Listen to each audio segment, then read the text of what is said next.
अस्सलाम वालेकुम प्यारे दोस्तों, आज हम बात करेंगे हजरत सुलेमान अलैहिस्सलाम के बारे में। हजरत सुलेमान अलैहिस्सलाम की कुछ मुखातिब वाक़यात के बारे में।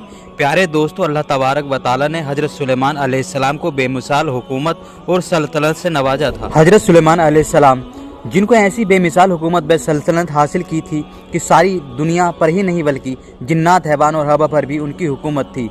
हजरत सुलेमान अलैहिस्सलाम को अल्लाह तबारक व तआला ने आपको फैसला करने की ज़बरदस्त सलाहियत अता फरमाई थी। सूरतुल अंबिया आयत 87 में है। और दाऊद और सुलेमान को याद कीजिए जबकि वो खेत के मामले में फैसला कर रहे थे कि कुछ लोगों की बकरियां उसमें चर चुक गई थी और उनके फैसले में हम मौजूद थे। हुआ एक कि दो आदमी हम साए थे, उनमें झगड़ा हो गया। उनमें से एक के पास खेत था, उसमें एक फसल बो रखी थी। दूसरे के पास कुछ बकरियां थीं। बकरियां का चरवाहा रात के वक्त दीवार वाले दरवाजे को बंद कर देता था ताकि बकरियां निकलकर फसल को नुकसान न पहुंचाएं। एक दिन वो दरवाजा बंद करना भूल गया। बकरियां खेत में आकर चरने लगी। फसल खराब हो गई। दोनों दाऊद अलैहिस्सलाम के पास आए, अपना मुकदमा पेश किया। दाऊद अलैहिस्सलाम काजी भी थे। उस वक्त सुलेमान अलैहिस्सलाम कहीं गए हुए थे। दाऊद अलैहिस्सलाम मुकदमा सुनकर कहने लगे, ये बकरियां वाले की सुस्ती का नतीजा है। इसका हल यही है कि वो तेरी बकरियां अपनी तहवील में ले ले। दोनों फकीर जब बाहर निकले तो सुलेमान अलैहिस्सलाम से मुलाकात हुई। उन्होंने तफसील सुनकर फरमाया, मेरे साथ आओ। वो उन्हें दाऊद अलैहिस्सलाम के पास ले गए और बोले, इस मुकदमे का इससे बेहतर फैसला ये है कि ये बकरियां जमीन वाले को दे दें और जमीन बकरियां वाले को।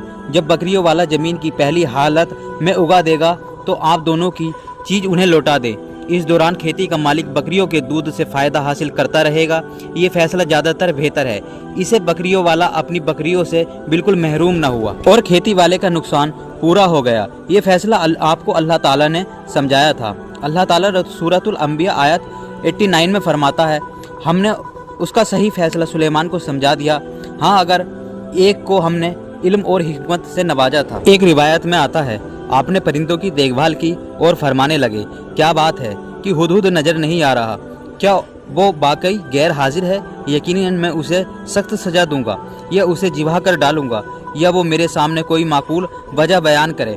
कुछ ज़्यादा देर न गुजरी थी कि उसने आकर कहा, मैं एक ऐसी खबर लाया हूँ कि आपको उसकी खबर ही नहीं है और मैं इस सभा की एक सच्ची खबर आपके पास लाया हूँ। मैंने देखा है कि उनकी बादशाह एक औरत है जिसे हर किस्म की चीज से कुछ न कुछ दिया गया है और उसका तख्त भी बड़ा अजीम है। मैंने उसे और उसकी कौम को अल्लाह ताला से को छोड़कर सूरज को सजदा करते हुए पाया है। शैतान ने उन्हें बेला फुसलाकर सीधे रास्ते से हटा दिया है। बस वो हिदायत पर नहीं आते कि उसी अल्लाह को सजदा करे जो आसमानों और ज़मीनों की पोशीदा चीज़ों को बाहर निकालता है और जो कुछ तुम छुपाते हो और जाहिर करते हो वो सब कुछ जानता है। आपने एक खत लिखकर उसे दिया। हुदूद वो खत लेकर मालिक बिल्किस के महल पहुंचा। खत उसके सामने गिराकर खुद दीवार पर बैठा। खत देखकर मालिक बिल्किस ने कहा, वो कहने लगी, ए सरदारों, मेरी तरफ एक खत डाला गया है जो सुलेमान की तरफ से है, जो बख्शिश करने वाले मेहरबान अल्लाह के नाम से शुरू है। और उन्होंने लिखा है कि तुम सरकशी न करो और मुसलमान बनकर मेरे पास आओ। उसने कहा, ए मेरे सरदार हो, तुम मेरे इस मामले में मुझे मशवरा दो। मैं किसी उम्र का कतई फैसला जब तक तुम्हारी मौजूदगी और राय ना हो नहीं किया करती। और सब ने जवाब दिया कि हम ताकत और कुव्वत वाले, सख्त लड़ने भिड़ने वाले हैं। आके आपको इख्तियार है, आप खुद ही सोच लीजिए कि हम आप क्या कुछ हुक्म फरमाती हैं। और फिर उसने कहा, जब बादशाह किसी बस्ती में घुसते हैं तो उसे उजाड़ देते हैं और वहाँ के वाइज्जत लोगों को जलील कर देते हैं और ये लोग भी ऐसा ही करेंगे। मैंने एक हदिया भेजने वाली हूँ, फिर देख लूँगी कि कासिफ क्या जवाब लेकर लौटते हैं। मल्लिका बिल्किस यह अंदाज़ा करना चाहती थी कि सुलेमान अलैहिस्सलाम किस किस्म के बादशाह हैं और ये उनके खिलाफ लड़ सकेंगे या नहीं। चुनाचे उसने फ़िलिस्तीन की तरफ से बेशुमार तोहफे रवाना किए ताकि लड़ाई की नौबत ना आए। लेकिन जब ये तोहफे सुलेमान अलैहिस्सलाम के पास पहुँचे तो आपने गजबनाक हो गए। कासिफ का जवाब सुनकर और ये सूरत हाल देखकर दहशत ज़दा हो गए। उन्होंने बिल्किस के पास जाकर सारी हकीकत बयान कर दी।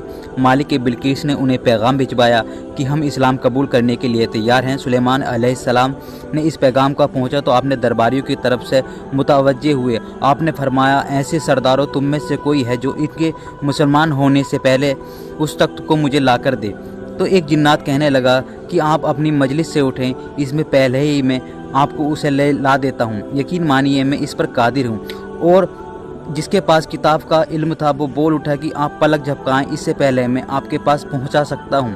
آپ نے اسے اپنے پاس موجود پایا تو فرمانے لگے، یہ میرے رب کا فضل ہے تاکہ وہ مجھے آزمائے کہ میں شکر گزار ہوں یا نہیں۔ اور آپ نے حکم دیا کہ اس تخت کی صورت بدل دو تاکہ معلوم ہو جائے یہ راہ پا لیتی ہے یا ان میں سے ہوتی ہے جو راہ نہیں پاتے۔